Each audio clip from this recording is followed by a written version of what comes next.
এই যে মালটা গাছটা নিয়ে আসছি, আমি কিন্তু বেশ দিন হয় নাই এই গাছটা নিয়ে আসছি। দেখেন মাশাআল্লাহ, আবার নতুন নতুন ফুল আসতেছে। জানি না এই ফুলগুলা টিকবে কিনা। এক পাশে এই যে এখানেও নতুন নতুন ফুল আসতেছে। আমার মনে হয় এটা 12 মাসি মালটা গাছ। এটা হচ্ছে একটা ভিয়েতনামি, আমাকে বলছিল ভিয়েতনামি মালটা। তো এই যে দেখেন মালটার সাইজগুলা মাশাআল্লাহ। এই পাশে কিন্তু মোটামুটি বড় হচ্ছে, এর পাশেও বড় হচ্ছে। আর এই পাশের একটা কিন্তু আমি অলমোস্ট খেয়ে ফেলছি, ওটা পেকে গেছিলো, একটা খেয়ে ফেলছি, আরেকটা রয়েছে। তো ওটা অনেক মিষ্টি ছিল আলহামদুলিল্লাহ। আমি প্রথম মনে করছিলাম যে মিষ্টি হবে কি না, সেটার নিয়ে একটু সংকোচে ছিলাম, কিন্তু বিশ্বাস করেন মালটাটা খাওয়ার পর মানে আমার পুরো ধারণাটাই পাল্টে গেছে যে না আসলেই মালটাগুলো অনেক যা বলেছে আমাকে তাই হয়েছে। আলহামদুলিল্লাহ আলহামদুলিল্লাহ। দেখেন রোপণ করার পর কত সুন্দর সুন্দর, বাসা আনার পর কত সুন্দর সুন্দর নতুন করে আবার ছাড়তেছে, ফুল আসতেছে। এই যে দেখেন এখানেও কিন্তু ফুল আসতেছে।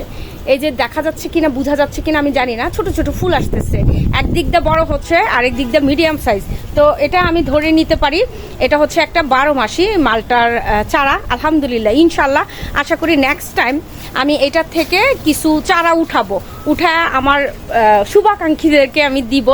আমি এটাতে কলব দিব, কলব দেওয়ার পর যে চারাগুলো হবে আমি আমার পছন্দের মানুষগুলোকে দিব ইনশাআল্লাহ। এই দেখেন কত সুন্দর লিলি ফুল ফুটছে। এই যে মারিয়ামের গোলাপ ফুটতেছে, এই গাছটায় অনবরত ফুল ফুটে আলহামদুলিল্লাহ। আর এই বেগুন গাছগুলো আমি আবার নতুন করে টপ থেকে সরায় সরায় লাগাইতেছি। তো যাই হোক, আর এটাতে দেখেন কতগুলো মরিচ গাছ লাগাই রাখছি। জায়গা নেই আমার, সত্যি কথা বলতে জায়গা নাই বলে কিন্তু এক একটা টবে আমি কত কত চারা লাগাই রাখি। ফেলতে আমার খুবই কষ্ট লাগে, খুবই কষ্ট লাগে, যার কারণে আমি ফেলি না।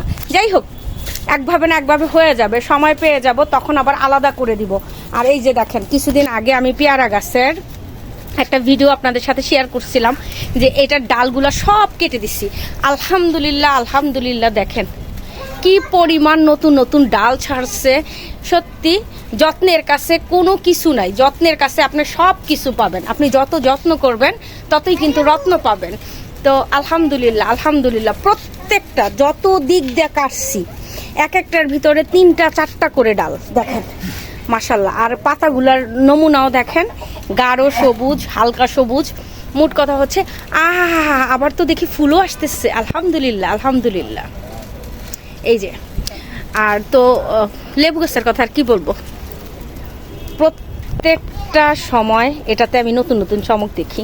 মানে একদিক দিয়ে ফুল আসে, আরেক দিক দিয়ে ফল হয়, ছোট বড় 12টা মাস এটাতে লেবু থাকে। সিড কিন্তু তেমন একটা হয় না, কিছু কিছুগুলোতে হয়, আবার কিছু কিছুগুলোতে হয় না।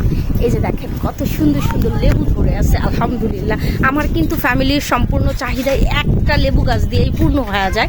এই যে দেখেন এই পাশ দিয়ে কিন্তু আবার ফুল আসতেছে। এই যে এই ডালটাতেই দেখেন না কতগুলা গুটি। এই যে একটা লেবু, এই যে একটা লেবু, এই যে একটা লেবু, এই ছোট্ট একটা জায়গার ভিতরে 3-4টা লেবু। তো এই ডালগুলা কাটতে আমার খুবই মায়া লাগে।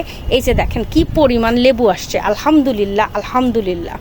তো সত্যি কথা বলতে যদি আপনার রিজিকে থাকে, ভাগ্যে থাকে, আল্লাহ তাআলা আপনি পরিশ্রম করে যান, ইনশাআল্লাহ আল্লাহ আপনাকে নিরাশ করবে না।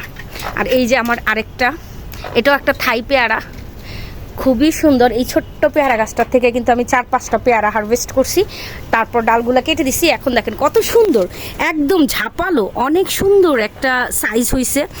তো আলহামদুলিল্লাহ আলহামদুলিল্লাহ আলহামদুলিল্লাহ।